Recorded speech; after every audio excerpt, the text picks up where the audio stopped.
Show of hands. How many of you think rape is a bad, terrible thing?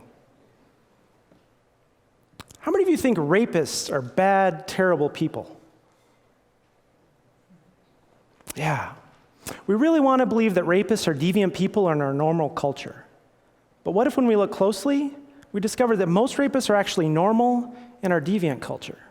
And what if this didn't absolve them of any responsibility or accountability for their actions, but meant that we all shared in that responsibility, including you, including me? As long as we're only outraged at the rapist and their actions and avoid looking at the roots of sexual violence, those roots of sexual violence will keep producing rapists. And what if this was one of the keys to ending rape? Sexual violence is a broad term that includes stalking, relationship abuse, sexual harassment, sexual assault, and rape. Sexual violence is all too common in our communities in general and college campuses specifically. It impacts victims across identities. For instance, decades of research has shown that 1 in 4 college women report being raped or attempted rape. We also know that those who experience intersecting forms of oppression experience even greater rates of sexual violence, including people of color, gays and lesbians, trans and gender nonconforming folks, and working class people, just to name a few. Sexual violence affects all of us, whether it's happened to us, could happen to us, or could happen to those we care about. If you think that no one you know has ever experienced sexual violence, I assure you they have. They just haven't told you yet. Sexual violence affects people of all genders, but the perpetrators of sexual violence are overwhelmingly men. That's why today, I want to talk about sexual violence as a men's issue. One of the reasons sexual violence has continued to persist in our society is we have generally taken the approach of being reactive and rarely proactive. One example of this is that society has generally framed sexual violence as a women's issue. Now, we have to recognize the decades of work that feminist and women's organizations have done to put laws on the books, resources in place, shelters in existence, and to raise awareness. Women deserve a debt of gratitude for starting the movement, laying the foundation, and doing the vast, vast majority of the work today. Examples of these reactive messages directed at women include, don't walk alone at night, don't wear that, go with your friends, come home with your friends, don't drink too much. Now, when these are the only ways we address sexual violence, the real message we're sending is, hey, we know rape's gonna happen here. Here's how you women need to deal with that. We must do better than that.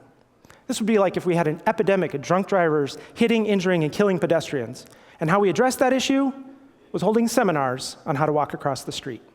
That wouldn't make any sense.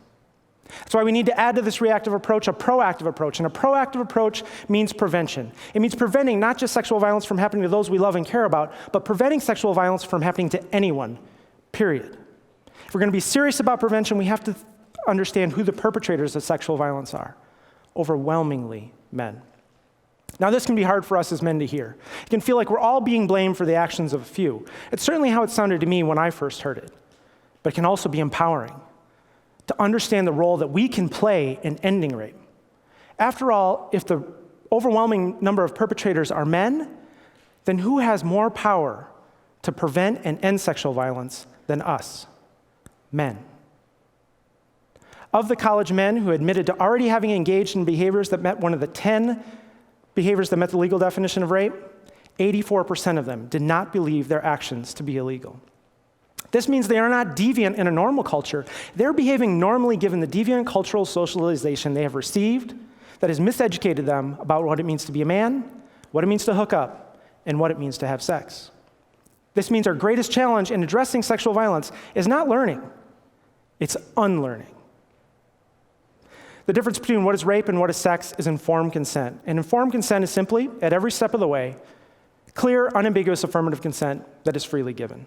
Now, just every step of the way. How many of you are familiar with the baseball analogy of making out and hooking up? First base, second base, third base? Okay. At every step of the way means we have to get consent to hold hands, get consent to kiss, get consent to take clothes off, get consent to touch, get consent for any kind of sexual activity. In our baseball analogy, that simply means you can't hit a single and stand on third, you're going to be out. Clear, unambiguous affirmative consent. What does that mean? Well, the best analogy is a stoplight. Now, I grew up in a small town of 89 people. We didn't have a stoplight, but I'd heard of them. Let's do this all together now. When you come to a stoplight, red means, green means, and yellow means, That's right, it means go really fast. Excellent. Now, you all know that yellow really means slow down and proceed with caution. But you've also really learned it means go really fast. And we've learned the same things around sexual interactions. We've all heard no means no, and that's true. If someone says no or stop, you don't have consent. But we've also learned if you're unsure, go really fast. We've literally been taught if someone doesn't say anything or it's unsure, it's ambiguous, to go for it before their parents come back, before their friends come back, before they change their mind, before they sober up. That is not consent. Rape is better defined by the absence of a yes than the presence of a no. And unless you have a clear verbal or nonverbal green light, you don't have consent. This consent must also be freely given, which means free from coercion. This definition of consent must also be informed in order to have legal standing.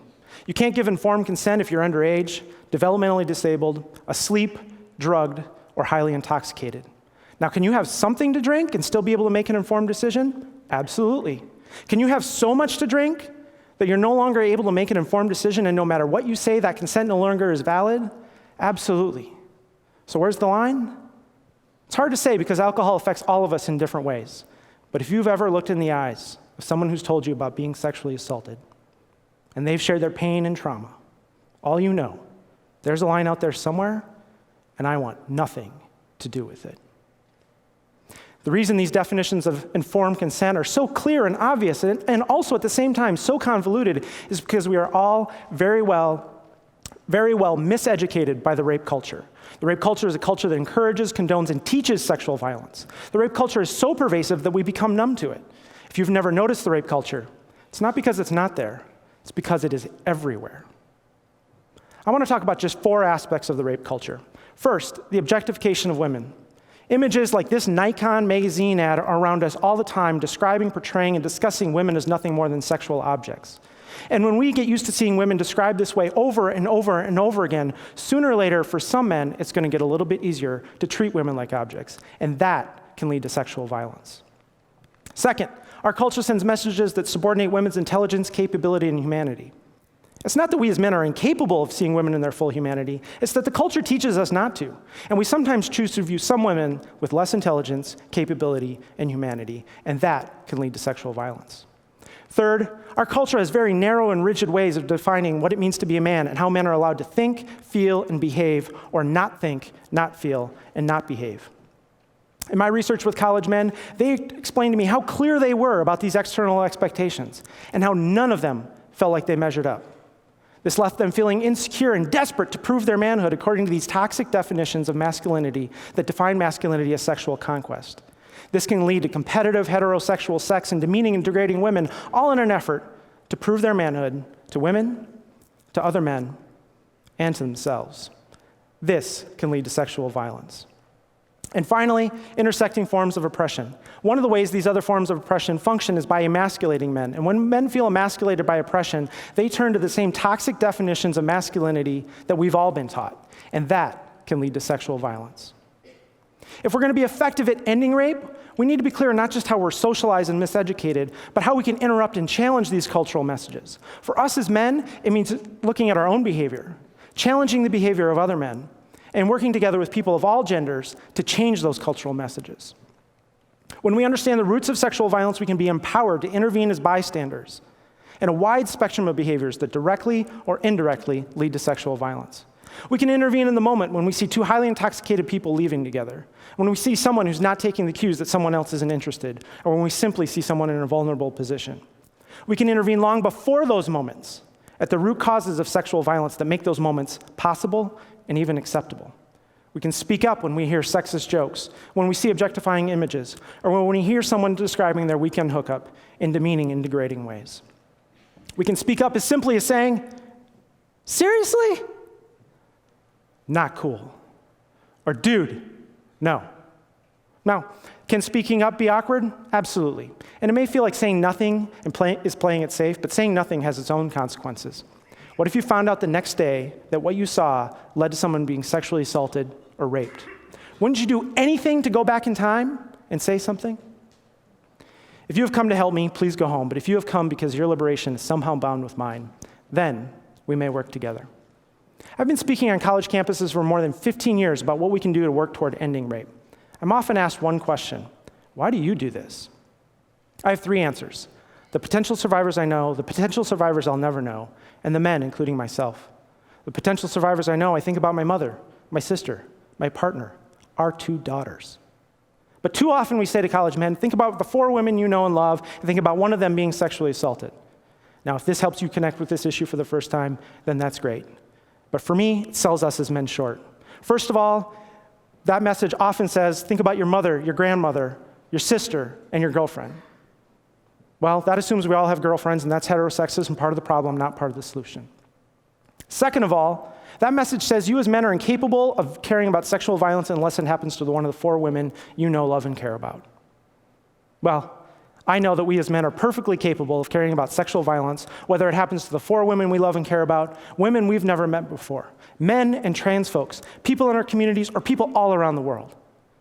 And I do this for the men, including myself, because we are deeply damaged and implicated by the roots of sexual violence, whether we are the rapist or not. 20 years ago, I heard Cornel West speak about race and racism in this country. He ended that talk then by saying he wasn't optimistic, but he was hopeful. He went on to explain that optimism requires evidence of progress, but hope requires no such evidence and is simply a spiritual leap of faith that we can join together, speak out, and make the world a better place for us all. When it comes to sexual violence, I feel exactly the same way. The evidence is not good. The rates of sexual violence have remained the same for the past 40 years, despite so much advocacy and so much work. But I remain so hopeful. I remain hopeful that you'll say something, that you'll speak out, that you can join together, talk to all sorts of other people, and change what happens here in this community. I'm hopeful that we can join with others all across this country and all around the world to get at the roots of sexual violence, prevent sexual violence, and work toward ending rape. So in the words of Cornel West, I'm not optimistic, but I am so hopeful that together we can work toward ending rape. I hope you'll join me. Thank you very much.